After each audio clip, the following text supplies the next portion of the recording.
Ra đời từ tháng 8 năm 2018, Quỹ đổi mới sáng tạo Vingroup VinIF đang dần khẳng định vị thế, vai trò người đồng hành uy tín, tin cậy cùng sự phát triển khoa học công nghệ của quốc gia. Với nguồn kinh phí hàng nghìn tỷ đồng, VinIF không ngừng kiến tạo những ảnh hưởng tích cực cho sự phát triển bền vững của đất nước trong suốt 5 năm qua. Cùng sự chung tay của hội đồng trên 300 nhà khoa học, chuyên gia uy tín trong và ngoài nước, Quỹ đã tài trợ trên 750 tỷ đồng cho gần 110 dự án khoa học công nghệ và văn hóa lịch sử, hơn 1.100 học bổng thạc sĩ, tiến sĩ và sau tiến sĩ, 6 đề án đào tạo thạc sĩ khoa học dữ liệu, trên 130 hội thảo, bài giảng đại chúng và hợp tác với trên 90 viện nghiên cứu, trường đại học hàng đầu cả nước. 5 năm trước, Quỹ VinIF được tập đoàn Vingroup thành lập trong bối cảnh nền khoa học công nghệ Việt Nam đang cần một bước ngoặt lớn về chất và lượng. Thì sự ra đời và hoạt động của Quỹ trong 5 năm vừa qua cũng đã tạo ra được dấu ấn trong việc hỗ trợ nghiên cứu khoa học tại Việt Nam. Trong 5 năm vừa qua, thì Quỹ VinIF đã tạo dựng được khá nhiều chương trình có tính thực tiễn cao đối với giới khoa học và giới sinh viên của các trường đại học. Cái phần thưởng lớn nhất cho chúng tôi là các chương trình này đã thu hút được sự tin tưởng từ các nhà khoa học, sinh viên các trường đại học, các viện nghiên cứu. Cao hơn nữa thì nó cũng tạo được sự theo dõi sát sao từ các nhà nghiên cứu hoạch định chính sách, và chúng tôi hy vọng đó sẽ là tiền đề để tạo ra những bước ngoặt lớn hơn trong cái việc hỗ trợ việc nghiên cứu khoa học tại Việt Nam. Cho đến nay, VinIF đã mở 7 chương trình tài trợ thuộc 4 mảng chính. Về khoa học công nghệ, Quỹ đã tài trợ cho trên 100 dự án thuộc nhiều lĩnh vực khoa học công nghệ trọng yếu với tổng kinh phí lên tới 530 tỷ đồng. Nền khoa học công nghệ Việt Nam đang đi rất là đúng hướng so với tất cả các nước quốc gia đang phát triển ở trên thế giới, quốc gia đã phát triển. Đó chính là có cái sự tham gia đồng hành của cái khối công nghiệp, của các doanh nghiệp vào cùng đồng hành với chính phủ trong cái việc là tạo thêm cái nguồn lực cho phát triển khoa học công nghệ. Các dự án được tài trợ đều là những nghiên cứu xuất sắc, có tầm ảnh hưởng sâu rộng, tiềm năng ứng dụng lớn với phương pháp tiếp cận nổi bật và hiện đại, không chỉ tạo ra những sản phẩm nghiên cứu có giá trị tri thức và ứng dụng thực tiễn cho xã hội, mà còn thúc đẩy các hoạt động nghiên cứu mũi nhọn, xây dựng mạng lưới hợp tác trong nước và quốc tế. Song song với việc tài trợ các dự án khoa học công nghệ, nhiều chương trình tài trợ học bổng đã được VinIF triển khai cho các cấp thạc sĩ, tiến sĩ và sau tiến sĩ.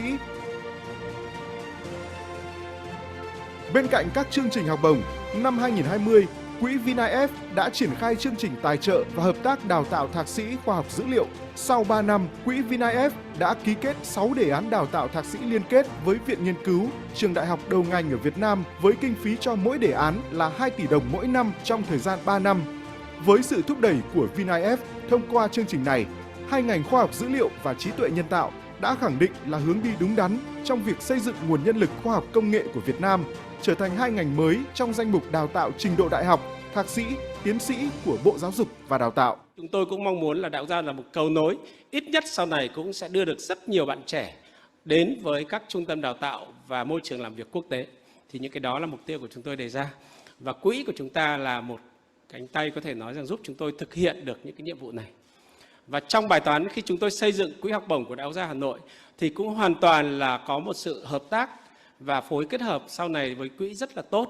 Thông qua các chương trình, VinIF đã thúc đẩy và xây dựng văn hóa nghiên cứu sáng tạo theo đúng chuẩn mực của quốc tế, kết nối những người đã nhận học bổng và xây dựng mạng lưới các nhà khoa học trẻ với 1.000 thành viên của câu lạc bộ VinIF Alumni với tinh thần cống hiến, sáng tạo, hội nhập.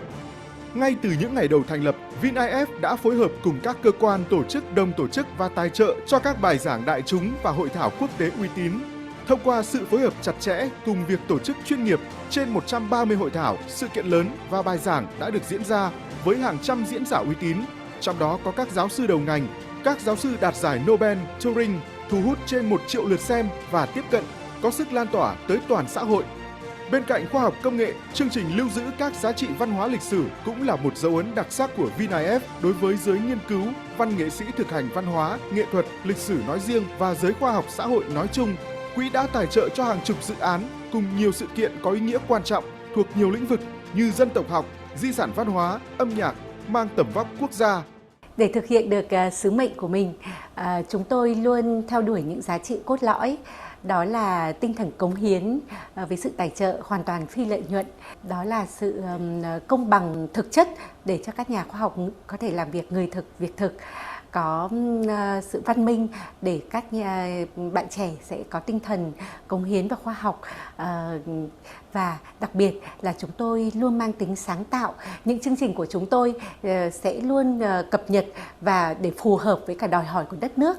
Từ những thành quả đã đạt được, VinIF sẽ tiếp tục sáng tạo để phát triển, góp phần nâng bước cho tri thức, tạo lập môi trường nghiên cứu tốt hơn, từng bước hiện thực hóa sứ mệnh, cống hiến vì một Việt Nam bền vững.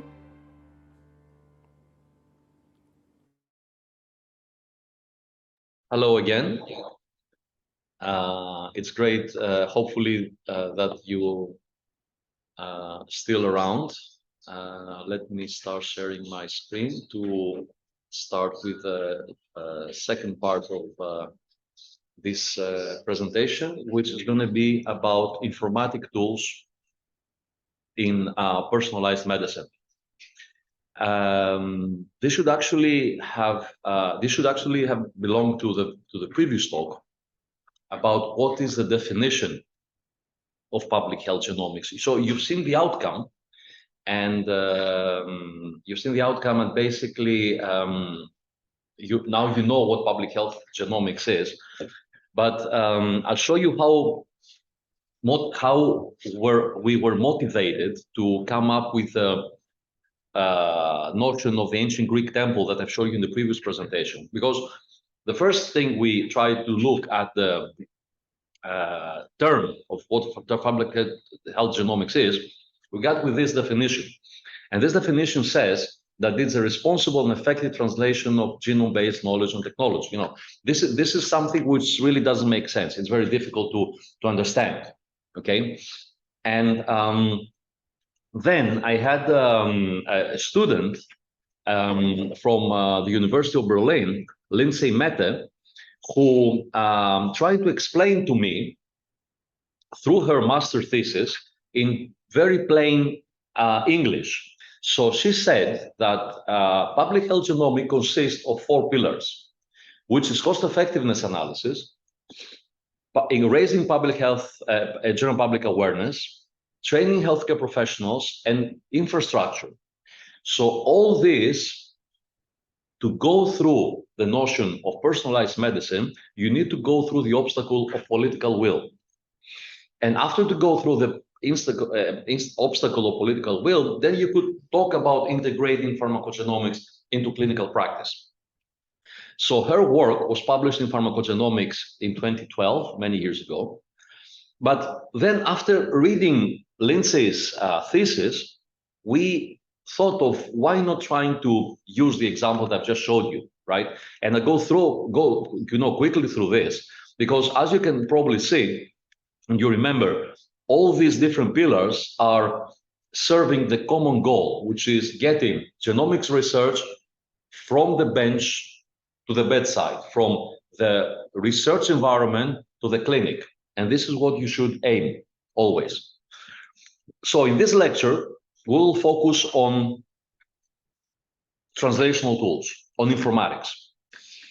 And the first one to look at is this tool that we have established several years ago, and what has now become a tool that uses machine learning, artificial intelligence to get variants from whole genome sequencing and translate it to a format that is clinically meaningful. So let's say, for argument's sake, that you have a sentence, as you can see here. Patients with a specific genotype and a specific disease who are treated with a specific drug have a risk of a specific side effect. Okay, so a tool, a translational tool, should be able to efficiently browse pharmacogenomic information, to identify pharmacogenomic variants in genotype samples, or even analyze by next generation sequencing, to support microattribution, to share pharmacogenomic data. I'm sure you haven't heard of microattribution before, so I'm going to discuss it in the second part of my talk, and to offer a public API and to be able to integrate it with other platforms like the rare disease platform. So this is what I've showed you before. You have the data warehouse that could be communicated from people with different rights. So this could be patients, healthcare professionals, researchers, and the administrator. And all of these could have different rights in accessing the data warehouse. And this information could be retrieved from different sources, like CPIC, that's Pharmacogenomics Working Group, NCBI databases, the literature, and those can be extracted in different file formats. And this could be CSV, XML, Excel, Doc, and the like. All these data are fed into the main system. They are bidirectionally communicated with the patient's electronic medical record. And finally, the report is being fed, it's being communicated through the online portal that you can see here. Now, the tool would have two fundamental functionalities. The first one would be the clinical annotation. And the clinical annotation would include pharmacogenomic associations that are not clinically actionable. They're just still under research, under investigation, which means that such a functionality would not be for direct clinical use. And the format would be a triangle, which will include the variant, the gene, and the drug and the disease. The second and most important feature of this tool would be the dosing guidelines.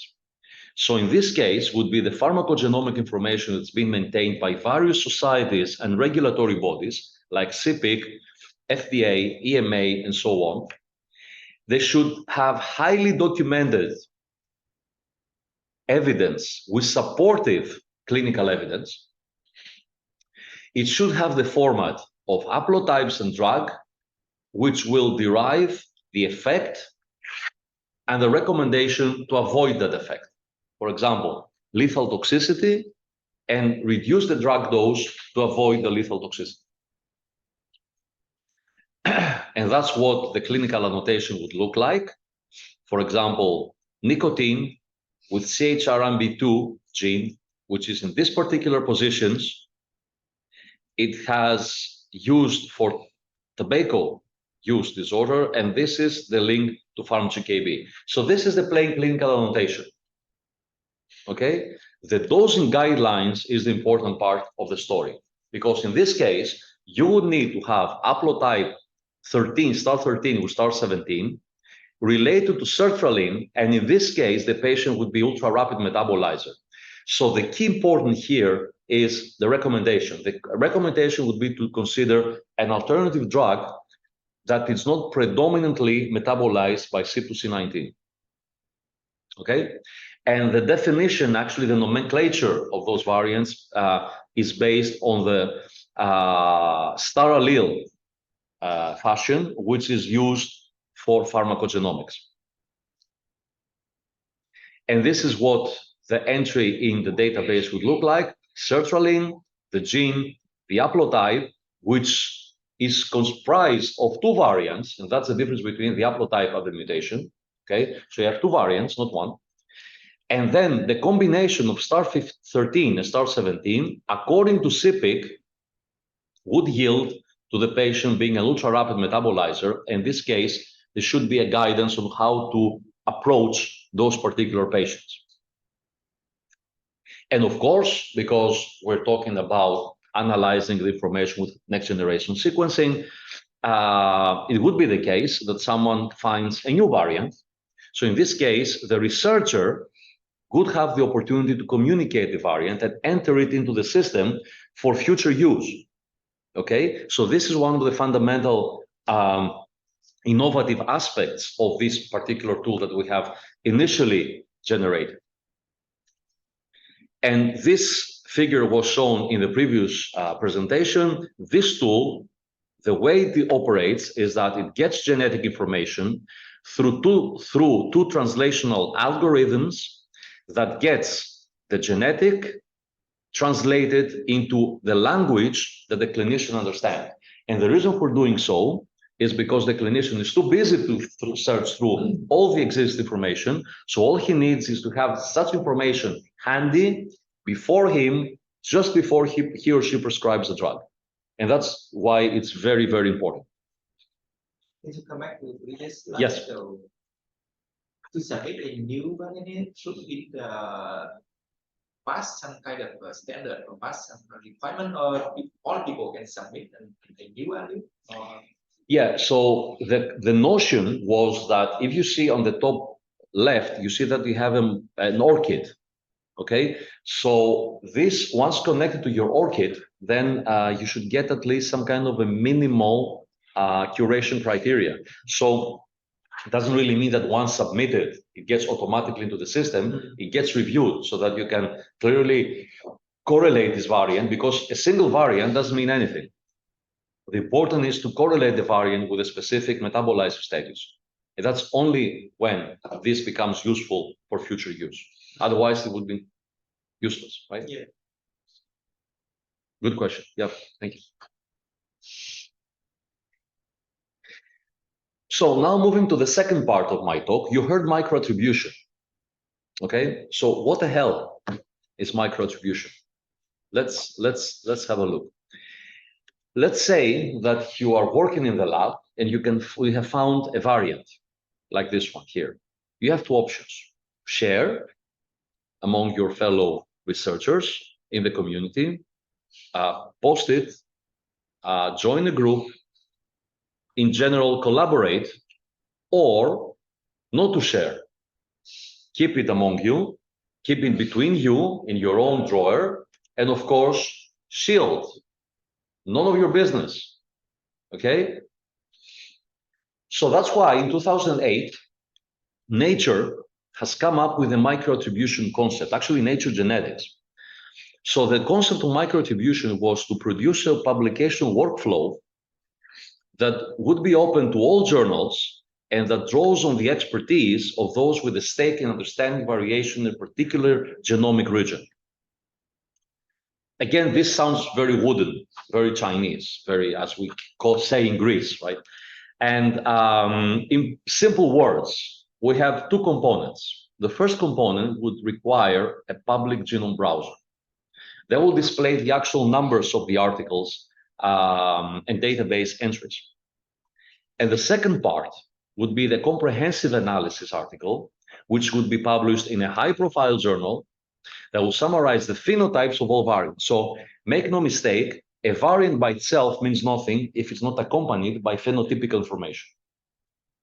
And those two components require that all the underlying data would be deposited into stable, well-maintained public repositories, such as the NCBI or the EBI, the European Bioinformatics Institute. So to tell you a background story behind this, in 2008, almost 15 years ago, more than 15 years ago, we were sitting in a conference in Costa Brava in Spain, having breakfast with Miles Axton, who at that time was the chief editor of Nature Genetics, myself, Ross Harrison, who was together with me the lead curator of HBVAR, of the Human Hemoglobin Variants Database, and Finlay Macrae, who was an Australian that was leading the INSIGHT consortium that was about documenting variants for gastrointestinal cancer. So while having breakfast, he was explaining the microattribution concept that was published at that time 6 months ago. And he literally put us in a race. So two of the most well-accredited database and well-known databases in the world at that time were put into a competition to try to showcase that such a concept would be feasible. Okay? And the prize would be being offered an opportunity, not a certainty, to publish such an article as the first ever microattribution article in Nature Genetics. That was one hell of a price, of course. So, of course, I accepted the challenge. I wouldn't be me if I didn't. So that's how we approached it. We said that hemoglobin variants could be published, so they would be treated as a PubMed ID, okay? And they could also not be published, because you cannot publish a single variant since many years now, okay? So consider a researcher that has it in his lab journal, but he has never shared it. So with this approach, we would give him the opportunity to share a novel variant that has never been published. The question was, how would we tag that entry from the clinician, from the submitting researcher? And one way we had at that time, when ORCID was not yet available, was researcher ID. So researcherid.com is an unambiguous identification means by Elsevier. It takes you a minute to register, and you get your unique researcher IDs. It's like your passport number, right? It's very unique. So that was the way to track submissions of unpublished information. So this is submitted into the GlobiGene server that consisted of HBVAR that contained the hemoglobin variants and the LOVD that contained variants related to hemoglobinopathies, but not in the globin gene clusters. And those are 37 genes span across the genome. The data would then be converted to 4 microattribution tables that would go out to a public available central repository, as was the requirement of the concept, and then published in the Nature Genetics, hopefully Nature Genetics paper at that time. So the Yes. is kind of an example, right? The platform can be adapted to all kind Everything, yes, it is adaptable, yes. So what's different between the micro attribution tables in here, or just kind of The microattribution table includes the information belonging to the databases. It's just a structure. So this is what the tables contain, as you can see now in the next slide. So what are the features of those tables? The first table contains what is needed to submit the SNP to the central repository. And this was, for example, what is the information? Like, what is the SNP about, right? The RS number, let's say. The second table was the information needed for the microattribution. Who contributed the information? The most important table is number 3, because this is about the clinical condition and the phenotypic features. And the fourth table is information about the allele frequency. It's quite important to know if the variant is common, rare, or novel. Okay, so this is very simple, but the thing is how you could implement it. So think, and the important thing is not just for one type of database, that's for every type of database. Think of a sentence that has a subject, a verb, and an object. It relates to something, and somebody said so. Today is sunny. This features the weather, and George said it. M. George. So if you go to micropublication, then this means that this variant leads to beta thalassemia. This has to do with the phenotype and a condition, and that's contributed by this researcher ID. Yes? Phenotype information. The genotype information. Phenotype, is it the ethnicity? Beta thalassemia. The phenotype. The phenotype data is the beta thalassemia. It refers to a condition. Okay? This is the feature. The data that belong to that particular variant is available in table 3. And why it's available in table 3? Because this entry corresponds to the entry underneath, which is to the HBVAR database. Okay, so all the information is derived from that particular entry and gets into table 3. Okay, this is the idea. Now, this is for locus-specific databases. What happens to population databases, right?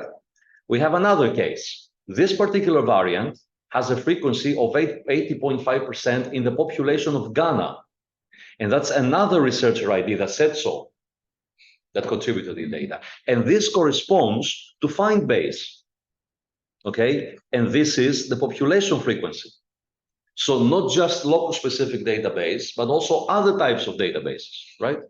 So in this, the right column, Mhm. that 80.5% Mhm. that of Ghanaian population has this variant. This variant, Is- yes. So that one. That's what it means, yes. So this information that is derived from the population database into the main NCBI. So that's how you contribute this information, you make it publicly available, because this is not published, right? Is it published? It's not published. I mean, this information was not published, but now it is made available, okay? Now you would tell me, what is the purpose of all this? What is the gain? What do we gain as a community, as a research community? And this slide says it all. Let's suppose that I found this particular variant here, and Han next to me has found this variant, and Nam opposite of me found this variant. By keeping our variants on our own, we gain no insights. If we put all the variants together, as you can see in this particular slide, you see something which is really striking. The genes on top are the adult globin genes, and the genes below are the fetal globin genes. What you see from that particular slide is that the majority, that all the promoter variants of the adult genes are concentrated in the proximal promoter, and all the variants in the fetal globin genes are concentrated in the distal promoter. In other words, and also, you cannot see any variant in the fetal globin genes in the proximal promoter. That tells you, perhaps, that mutations, genomic variants in the proximal promoter of the fetal globin genes are tentatively lethal. You can also see something that we, of course, was suspected, that the majority of the variants are concentrated also in transcription factor binding sites, which are those little boxes here. Okay? So what is the current state of scholarly communication? We have the narrative articles here that do not support automated text and data mining.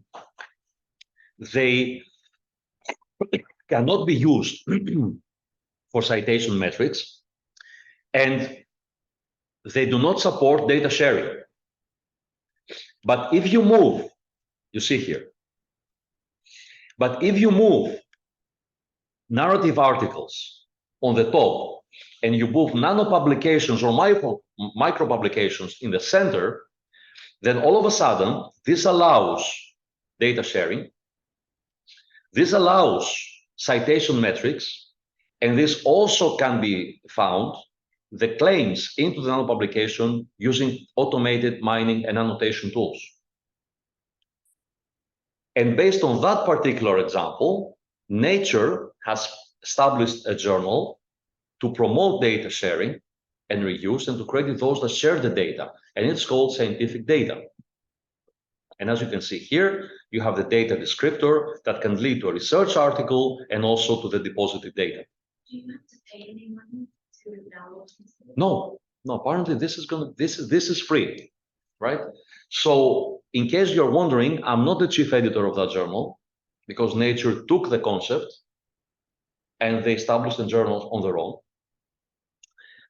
We got the Nature Genetics paper published in 2011, and that was a major breakthrough in publication modalities because this is a new way of assigning credit to contributors. So we got that through my previous talk. I guess I could stop here. I would like to acknowledge those that have contributed to this particular project, and thank you for your attention. Thank you for a very interesting talk about platform. That's also we are very interested in because of data sharing and data exploration, and also how to make a community that can exploit and can share data and get benefit from the data sharing and get benefit from the updated data, updated information, and also updated knowledge, like pharmacogenomics or any other genomic problem, and also precision medicine. They grow quickly, and a lot of paper. Even me, I think 20 years, 10 years ago when I did my PhD, I can get almost paper on some top journal, but now I cannot. It's too many. So those platforms can kind of a hub, data hub, and knowledge hub to get information updated, curated, and ready to share for community. And that's a great thing we can do. In particular, pharmacogenomics. So we are here also doing some kind of in-house platform for the curation of the pharmacogenomics data and also information. That's also a benefit for Earth as well, the system platform. So I think maybe some question about people and also online and offline. So can I ask? Yes. One slide on the variant browsers. Yes. On which one? Which one was that? The browser variants. The browser. This one. Sure. So here, sure, that component two actually. Component two, yeah. One of the questions I have is when you mentioned phenotypes here, is phenotype of the population, No. the data, or of the of the variant. So what would a variant, the presence of the variant, lead either as an heterozygosity or homozygosity? So if you went to this database, you would be able to see, for example, that that particular mutation leads to reduced MCH, hematological indices, perhaps some issues with neutrophils, eosinophils, you know. So this is the clinical features. But one of the maybe is yes no questions, quite simple, but to incorporate pharmacogenomics into clinical practice, you in the population, you kind of base on the population differences. No. The only difference you record in a different case, in the other case I showed you, was the prevalence of the variant. If you were to describe the impact on the metabolizer status, that would be a different entry, right? So what I've showed you as a pharmacogenomic variant would only refer to the frequency. If it would, that's why if you compared, so this paper by Mons et al. That did these differences between the narrative and the nanopublications, when he addressed the Nature Genetics article using the mainstream approach, the narrative article, he came up with 700 citations. 700 citations. When he exploited to the full extent the entries of the nanopublications into NCBI, he found 40,000 citations.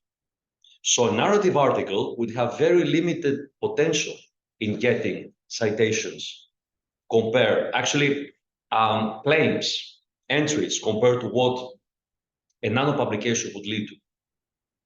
So the potential is very big. That's why the paper by Mons et al., by Barr and Mons et al., that was published at the same time with our own article, clearly shows what is the potential of this approach, of this concept. So that's why I told you that this was a breakthrough work for the impact. That's a new publication modality basically. And the idea is also that you can get credit not just by sharing data, but also by curating databases, because curating database can be an equally important work. Thank you. Is there any question? Maybe online question? If some online question. I see we still have 23 people logged in. That's great. It's great. Yeah. Maybe a question here, right? I see a question sending here. Okay. The second question, right? Oh, yeah. what do you think machine learning or deep learning could help physicians make decision with PGS data? Of course, I wouldn't agree more that machine learning could help in. So machine learning can help in two things. Machine learning could help in predicting the causality of a novel variant. Of course, these have some limitations because they rely on existing evidence. So this can be an issue when you try to combine this together, right? And what is the limit? What is the level of accuracy for ML, for machine learning? So most of the tools, they give an accuracy of approximately 30 to 40%. And that's not enough. You need to have at least 90% to be able to claim that the tool, a machine learning based tool, is accurate, okay? And then you also have to be a bit cautious because something that has been just predicted doesn't have the same value as the variant that has been functionally validated.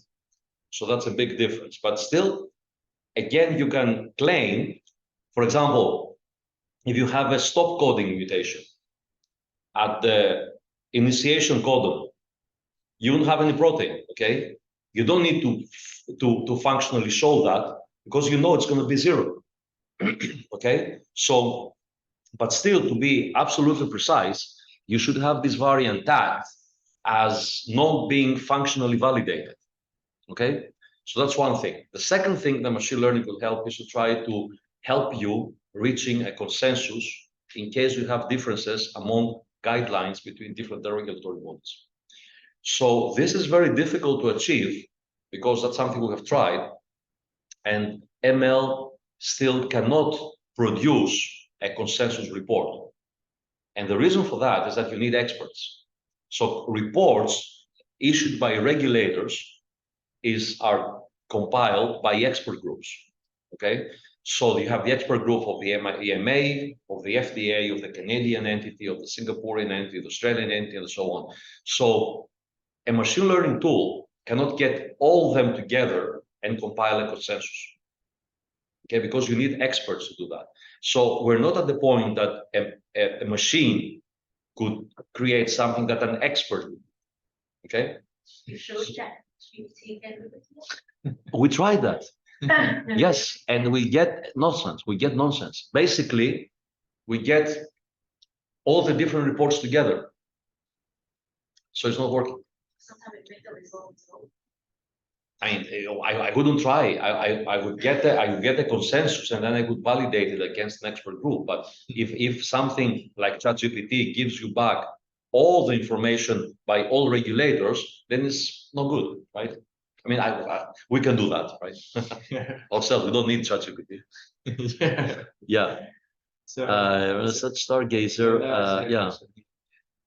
The mathematics tools such as stargazer for IPS are used for calling genotype and phenotype of pharmacogenomics have been merely common in academic, haven't they? They are, yeah. Is there any tools able to implement in clinical practice in Europe, or the PCR-based kit has been golden standard? Yeah, well, many people rely. Very nice questions. Very nice. I wonder what is the background of this of Mr. Gwen that asked this question. It's informatics, right? He's a bioinformatician, okay, because it's really very astute question. So it's a different story between having to deal with academia and clinical implementation. I don't think there's any bioinformatic tool that can be considered to be used in the clinic. There are some tools that they get approved by the FDA. I don't think there's at this moment any pharmacogenomic tool ready to get implemented to the clinic and getting approval by the regulators. Many companies, perhaps they're using Stargazer as a way forward. I don't see any harm, provided that we're dealing with common alleles so that we know what to expect, right? And we have to keep in mind that regulators, they don't touch upon variants. They discuss genes only. Okay, so that's the difference between a regulator and a research consortium, like CPIC. So CPIC dares to speak about variants, and they give recommendations because if they think that pharmacogenomics is only genomics. No, pharmacogenomics is not only genomics. It also have different components. So that's why FDA don't feel comfortable with CPIC. I can tell you that.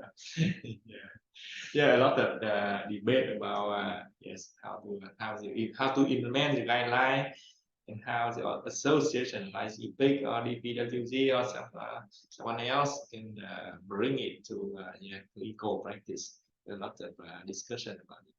And even one information is NCCN. They discuss about bring some pharmacogenomics guideline to the clinical practice after a long time discussion. So they ask, okay, let's see more. So, but I think, I also believe, as a researcher, believe the potential and the future of pharmacogenomics, and it should be integrated into clinical practice in the future, and not only the bioinformatics too, but also some framework and some database. Yeah, the curated database. Mhm. It should be curate more. It should be curated more and get into some standards just to be used in a kind of very high quality standard legal practice. Mhm. I see another question here. As far as I understand, the star allele in pharmacogenetics can consist of multiple SNPs. That's right. 1, 2, or more. So from NGS data, when having a lot of SNPs from data, how can we find out which SNPs belong together to form an allele? That's a very simple question. If you found all the alleles that comprise an haplotype and nothing else, that's an haplotype, existing one. If you found a novel variant, then that's a different story, because it depends on whether that novel variant, first of all, contributes to the overall phenotype, the metabolized status, and then you have to make sure that that particular variant belongs to the same allele or to the opposite allele. And to do so, you need to have a specific sequencing technology. For example, when you're applying short read technology, you cannot be sure. When you apply long read technology, you can be sure. Okay, so this depends on different aspects. Not sure if it's clear. Not like question. Yeah. Okay. Is there any question from young researcher here? And please forgive me if I try to be very simplistic. I should mention at the beginning that I'm not a dry lab scientist. I'm not a bioinformatician. I'm a molecular biologist by training, right? So in case I'm too simplistic with the descriptions, my apologies. Any question? So maybe a kind of general question. So now we have a lot of database, right? And we have a lot of data that we deposited to NCBI or EBI or even some other smaller database. How can we set kind of a gold standard in the curation so that even NCBI or EBI, right? How can we set? Okay, that one. We know CPIC or DPWG or someone already curated something. But for something that's new, right? That's something that's a novel variant or novel associated with gene and drug. How can we speed up and how can we make things more convenient and facilitate the quicker adoption of curated data, curated knowledge? Well, this is the main problem with databases. So the problem with databases is that they are very difficult to curate because you don't get dedicated funding. I should tell you that more than 20 years ago, we wrote an article, Tony Brooks, the 5Ds article published in TIG, Trends in Genetics, DNA, diseases, and databases disastrously deficient. The 5D article. It was quite a famous article. So based on that particular article, the European Commission has decided to fund a database project. So that's how Gen2Fen project was conceived and put together. So we got funded. In the end, only the ones that have shown a track record on establishing and curating databases are the ones that have survived. That's why you have so few databases, because you don't have dedicated funding. And if you don't have dedicated funding, the database will just switch off because it cannot be well curated. Okay, so this is the main problem. So curation is one thing. Unfortunately, being a database curator comes with no compensation. It's volunteer work. It's like refereeing a paper. Okay, it's so difficult to get referees, to get to reviewers for journals, right? Now frontiers get this silly thing that you get some points, and after you're collecting a lot of points, you get a free you get a free article, a waiver. So you need to referee 20 articles to publish a free waiver. That's ridiculous. Okay, so it's like doing this for money, and this is not something that will guarantee that you're going to be objective in delivering the report. MDPI does the same. We're giving you discounts, which is 50 francs, which is like a coffee, right? It's ridiculous. So yeah. So I mean, there are ways, but to be a curator, another possibility would be to combine yourself with a journal. So that's a database journal. So that's a trick we do with hemoglobin. So in hemoglobin, we encourage contributors to contribute the data to the database, and that's a prerequisite before they submit this to the journal. So that's one way to encourage them to get the database updated. So, go ahead. Can pharmaceutical companies access these database? Yes. And make drugs that are completely inaccessible to people? Oh, that's a big story, yes. Well, it is the case, yeah, because pharmaceutical companies do not think like researchers. So we had that in the past.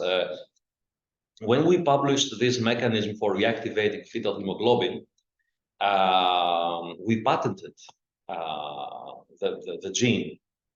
And there was no interest from pharmaceutical companies because the patients were not so many to justify the investment. So it's a completely different way of thinking from the pharmaceutical companies compared to how researchers are thinking. So I agree that the problem of data curation, I think that's a major problem because there's no funding. There's very few funding allocated to even maintain database. So even some very big project like one genome project, they will struggle to get funding to maintain the project. And some other project as well, it's not easy to maintain and to improve not only database but the tool as well. Let's say Stargazer. Stargazer is have been used kind of commonly, kind of popular. But I think the author of Stargazer, I don't think he can get any funding to maintain it to improve something like that. No. And yes, and also some tools that is good, but written by some graduate student, and then they graduate and they gone. No one maintained. Exactly. Yes, exactly. And the database journal it's very few, like scientific data nature or NIR database.